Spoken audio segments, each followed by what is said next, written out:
महक और आप देख रहे हैं समाचार सच के साथ न्यूज पर। इस वक्त की खबर रुड़की से। रुड़की एसडीएम चौक पर हुआ वक्फ बिल को लेकर धरना प्रदर्शन। रुड़की मुस्लिम सेवा संगठन की ओर से रुड़की एसडीएम चौक पर एक विशाल धरना प्रदर्शन किया गया।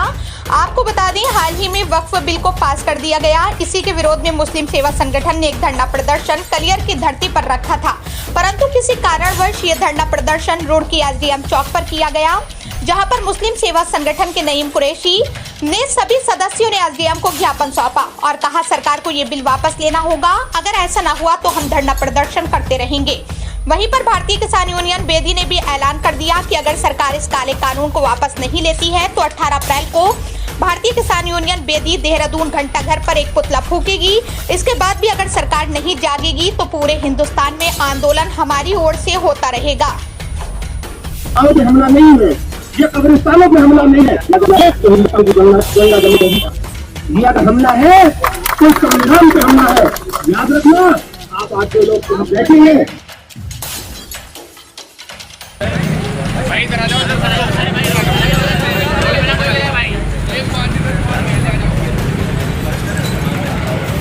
ये लड़ाई और ये बिल वापस नहीं होता।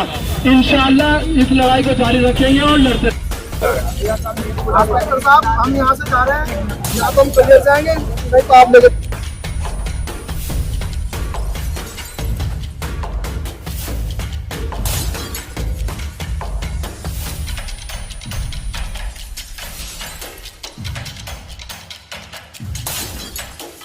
जाओ कह दो, हक परस्ती से मुझे प्यार है, जाओ कह दो। हक परस्ती भी अगर जुर्म है उनके नसीब, जाओ कह दो।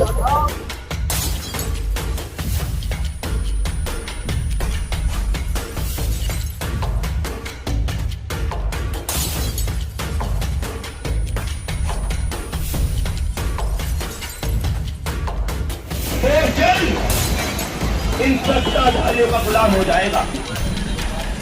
मेरे साथियों, हमारे बुजुर्ग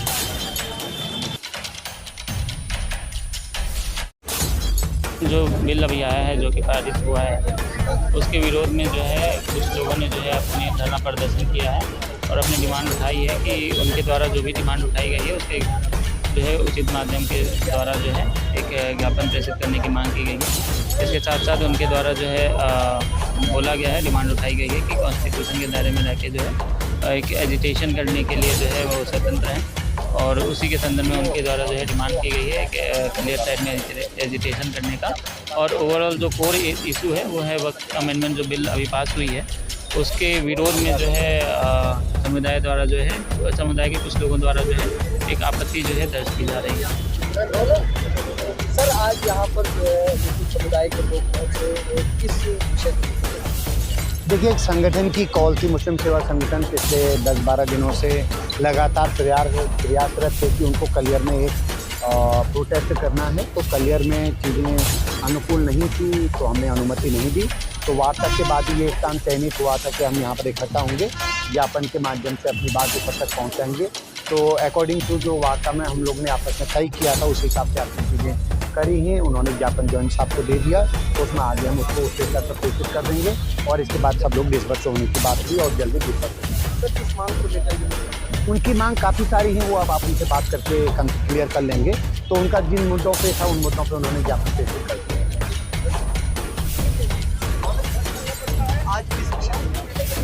जो एक संसद में काला कानून पिछले दिनों पास हुआ है, हम उसके विरोध में आज एसडीएम चौक रुड़की पर इकट्ठे हुए हैं और ये लड़ाई जब तक काला कानून ये वापस नहीं होता जब तक हम लड़ाई जारी रखेंगे, क्योंकि सरकार ये कह रही है कि हम मुस्लिमों के हितैषी हैं और ये बता नहीं पा रही है कि हितैषी हैं कैसे।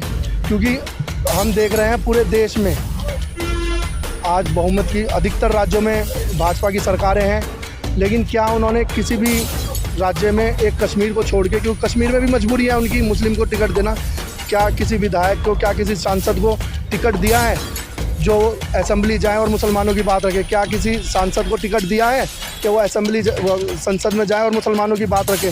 तो आप किस हिसाब से अपने आप को हितैषी बताते हैं? हम पहले दिन से कह रहे हैं कि ये हितैषी नहीं है, ये मुसलमानों की वक्फ की प्रॉपर्टी लूटने के लिए ये बिल लाए हैं और हम ऐसा होने नहीं देंगे।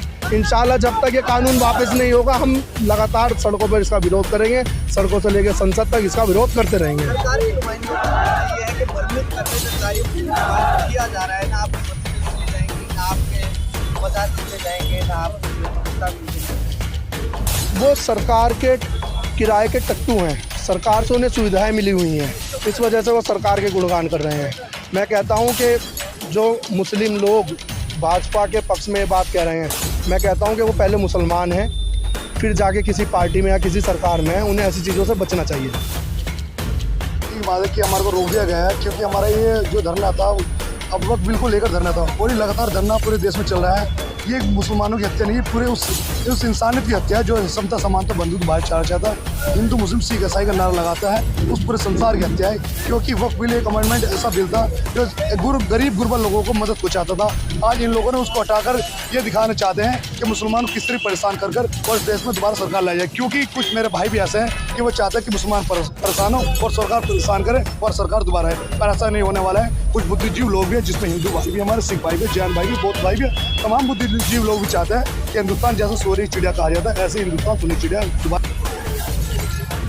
देखिए, ये जो वक्फ बोर्ड का अमेंडमेंट बिल एक अमेंडमेंट किया है जो बिल लेकर आए हैं, पहली बात तो हम इसको बिल नहीं बोलते, हम इसको काला कानून बोलते हैं। और काला कानून बोलने की सबसे बड़ी वजह यह है कि लोकतंत्र में लोगों की राय ली जाती है, लोगों के नफ़े के लिए, फ़ायदे के लिए कानून बनाए जाते हैं जिससे समाज का या किसी ये कहूँगा सब तमाम हिंदुस्तानियों का फ़ायदा हो।